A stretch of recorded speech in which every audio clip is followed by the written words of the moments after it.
This episode has been brought to you by Fornos Law Firm, devoted to optimizing your legal results at fornoslaw.com. Welcome to Push Room, where we discuss disability news, culture, interviews, and more. I'm Ray Pizarro. I'm Richard Bell. We would like to thank our audience for being here with us once again.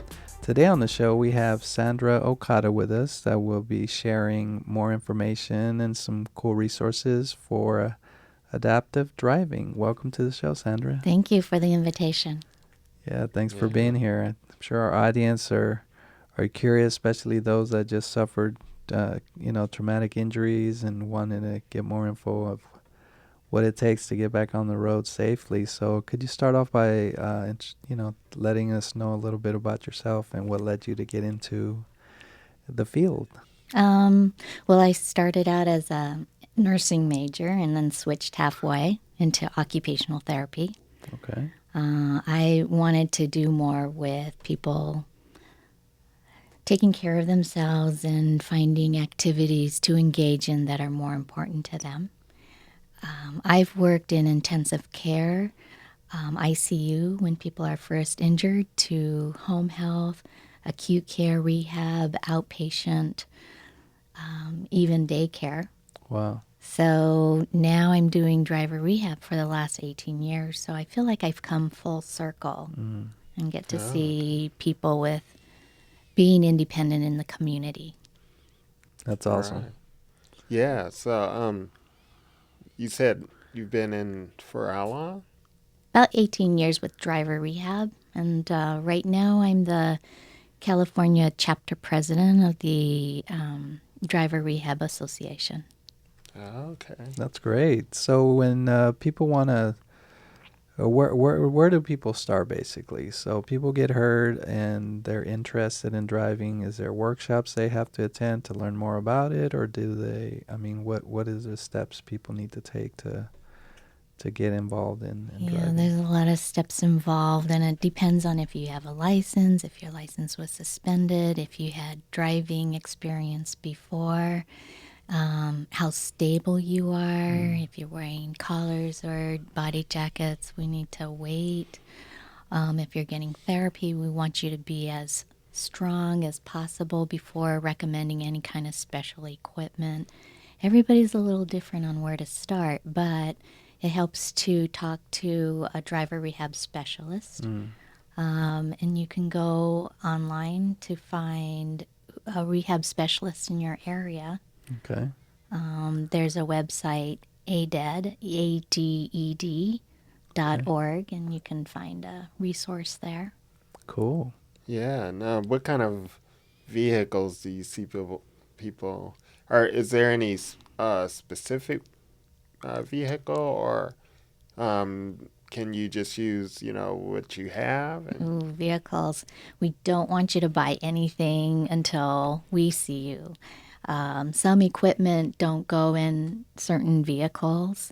You have to be independent with transferring in and out of the car, independent with loading your wheelchair. If you can't do that, then we have to look at options of wheelchair loaders or ramps or different kind of wheelchair. Yeah, I noticed there's different kind of situations where the hand controls, right? A big variety out there. As far as myself, I've been driving for about 11 years, and I'm set up with a tri-pin system because I have no hand movement at all, and that helps me stabilize and keep a secure grip on my steering wheel. Right. And I use mechanical hand controls. I mean, that's where the instructors kind of work with you and find out what the safe product is for you to use. Is that right? Right. So we don't want you to go out and buy your own hand controls either, Right. because you might buy the wrong kind. And for Ray, you have a tri-pin that helps you hold on to the steering wheel. You're able to push on the mechanical hand controls. If you can't do that, then there's uni-level type of hand controls where you can just push and pull back, left turn, right turn, a Scott system. There's a Paravan where it's similar to a joystick. Wow. What? Yeah. Pretty I did cool. not know. So, Richard, yay. So you might be able to do gas and brake and left turn, right turn. Cool. Very sensitive. Yeah. Well, if I could use one of those, like I play video games, Yes. I'm in business. Yeah, Right. but make sure you don't crash, because in the video game you can hit reset, Okay. and Right. in the real life you can't. So you can make sure you get enough safety training or driving training. if you Right. will. Video games, people tend to want to just drive fast and run over things. We have a driver simulator, and so it's similar to a video game, and we can hook up different equipment on there so people can get the feel of the adaptive equipment. Nice. Some of our young kids think it's a video game and want to drive fast, but like Ray was saying, it's safety. So we need to have control, proper equipment, and good road knowledge. That's awesome. Yeah. So another question is now the DMV part of it, because that's another big question people have, and how to go about it, right? And what the right way is. So in your experience, what do people need to do in that aspect? Right. So the DMV has gotten a lot stricter with people with disabilities, people with functional impairment.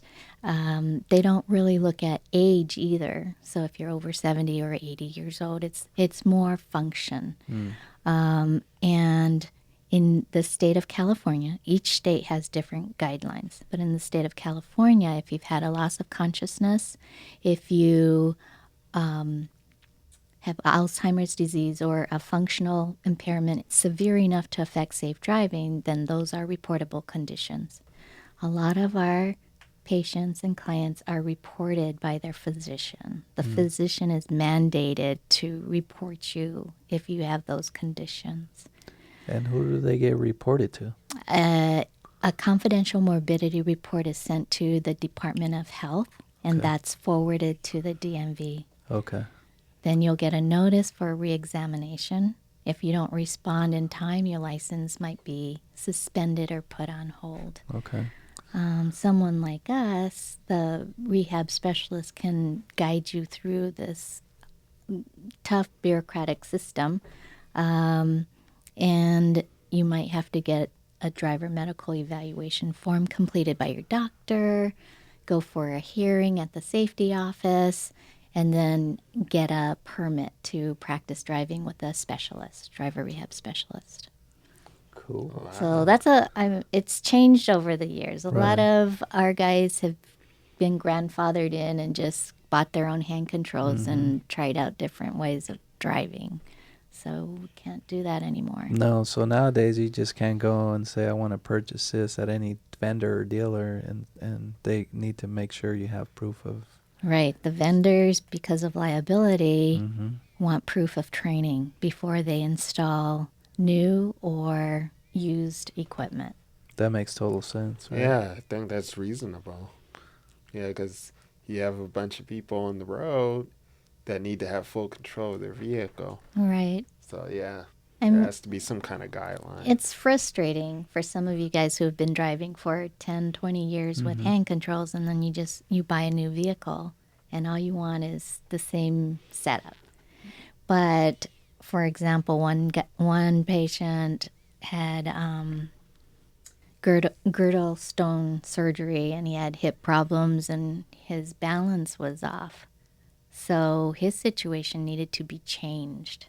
But so we age and our body changes, and so a reassessment's not a bad idea sometimes. Yeah, that makes sense. All right. Yeah, I so- know some hand controls need to be also maintenance, right? Every year or two you have to bring it in, make sure all the screws and bolts are right, and things like that. A lot of people don't know that that's something that needs to be done. Right. And if you go to the same vendor, then that's easier to do. Right, and I had to do mine about a year ago, so. And yeah, they went in there and tightened some stuff up, and I noticed every time I turn my car off, my brake light was sticking. So it wasn't disengaging all the way, so I I think it's time Right. for another. I've seen that happen. So it's riding the brake. Yeah, it's riding the brake. Soon your brakes are you might start smelling the rubber. Mm-hmm. Yeah. And also your battery might die. I left my brake lights on one day and battery just like no. Oh my goodness. It was a no. So it was crazy. It's exciting times though, right, Rich? Nowadays, almost every vehicle out there is able to get modified either with hand controls or ramp system. Now they have even Transfer seats and sports all that utility stuff. vehicle. I think the latest Ford, I Right. I think, saw that. is the newest addition to the adaptive family, if you will. Right, right. So you don't have to drive the vans. Right. Sometimes there's PT Cruisers or Scions, different vehicles that might have ramps. So you don't have to roll like a soccer mom. Right, right. Yeah, that's true. Hey, so we'll get back to some of that. Let's take a quick break real quick.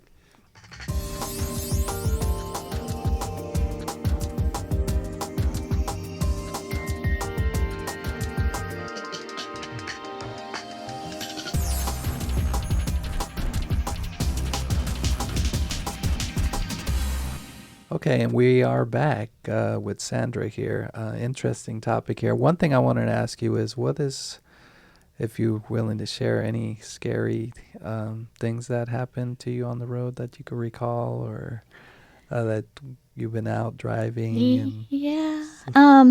Well, some of our guys have spasms in their legs, and so they might need to have it secured or a pedal cover.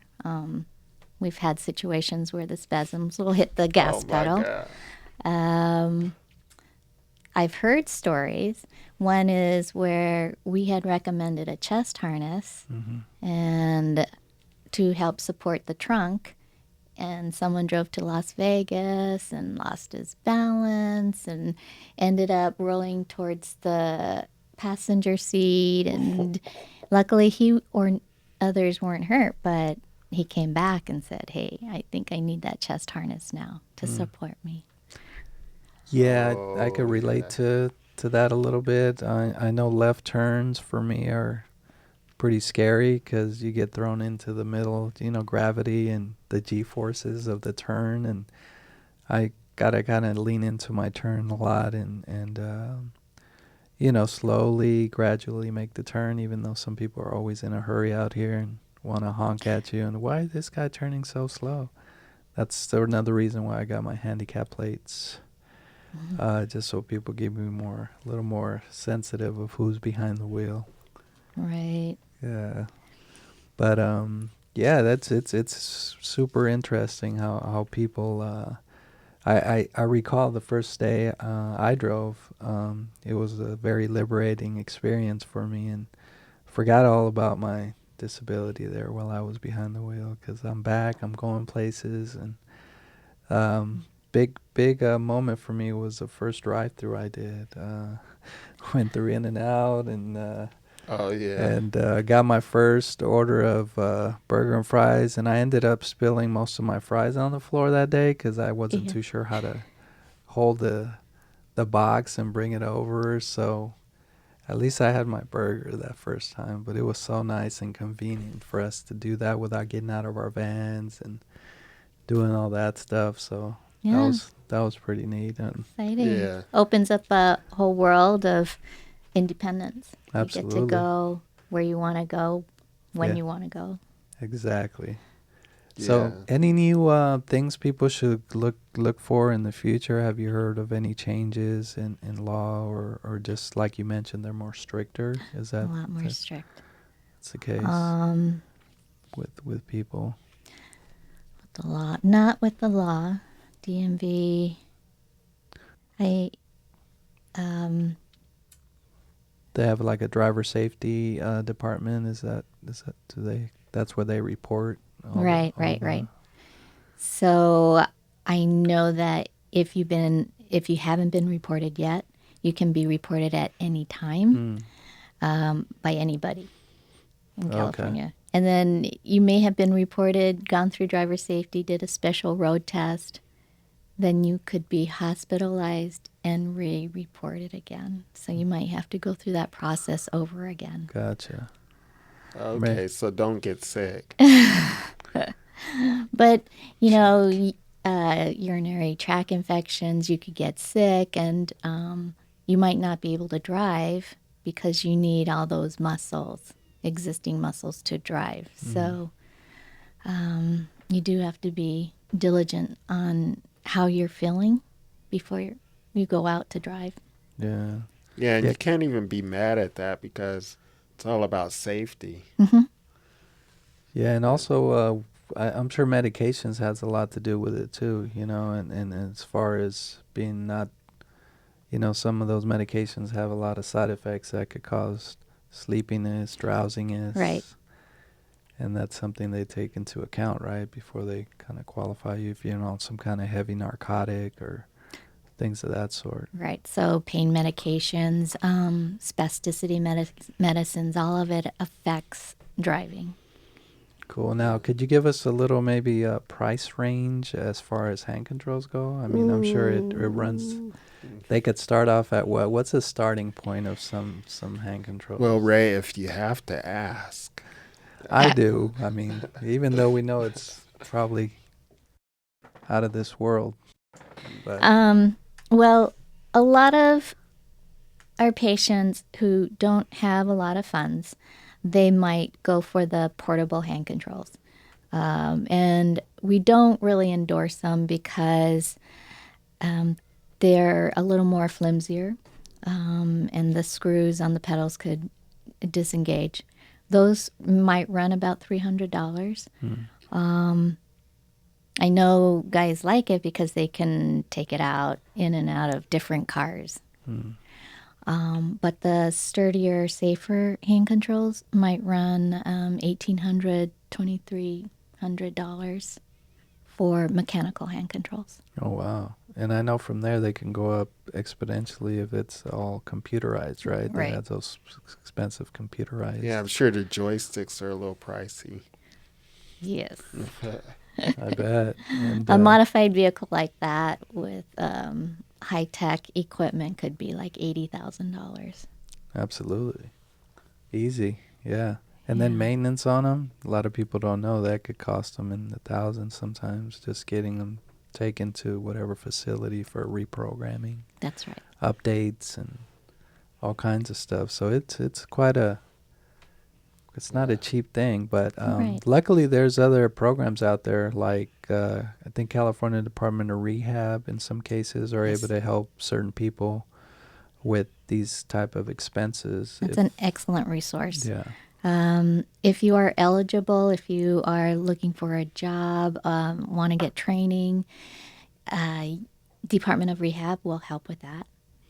They also could look at driving if that's an option, but they don't look at it right away. Right. But they do help pay for the equipment and the training. Years ago, they used to provide the vehicle, but not anymore. Yeah, now they work with the it's called the PASS plan to achieve self-support through the Social Security Administration office to save up for that vehicle. Right. So they kind of work in tandem. I know because I went through the exact program and that's how I got my vehicle. And any other way I can afford, no. How much, Rich, for one of those brand new fully adaptive vehicles? That's About- why I just hit your ride with you, bro. Oh man, you bumming off a ride. So yeah, they're about 60 grand or something crazy like that. But I mean, But the Department of Rehab, they have a lot of high-tech equipment. they do Yeah. great instructors For too, because Tetraplegia. yeah, and they pay for all the driving Right. instructions and everything. So it's you have to do your part though. You either have to be going to school full time, I believe, or working part time, looking to You go do full have time. to show proof that you're going to be productive Right. individual. Eventually, they want to get you off the system and become a taxpayer and all that. But, you know, that's a good trade-off if you're going to have the independence, the vehicles. I mean, that's kind of what you strive for. So get out there, people, and you know, we're going to post up these links on on our description blog so people could get more info on these type of programs. Right. Yes, yes, indeed. And my contact information too, because some programs do training with vans, or some just cars. Some just have driving simulators. Oh, wow. Some don't do training. Some private driving schools might have adaptive equipment, but they might not have an occupational therapist to help with the evaluations. So there's a variety of different levels of training that's available. It's good to know. All right. Yeah, share that with our community. So before we wrap up here, is there any other websites that people could maybe tap into that you know offhand that maybe have these programs available? There is the Disabled Dealer Okay. website that has new and used vehicles Okay. that I've referred patients to. Earlier, I mentioned the Association for Driver Rehab. Okay. And if you're looking for a driver rehab specialist or a program. So those are good ones. Okay. That's good to know. And if we come up with other ones, we'll share them and make sure we post them up for our community to tap into them. Absolutely. And then, of course, you can find us on Pushrim. Pushrim.org is our main site. Pushrim.com is our member site.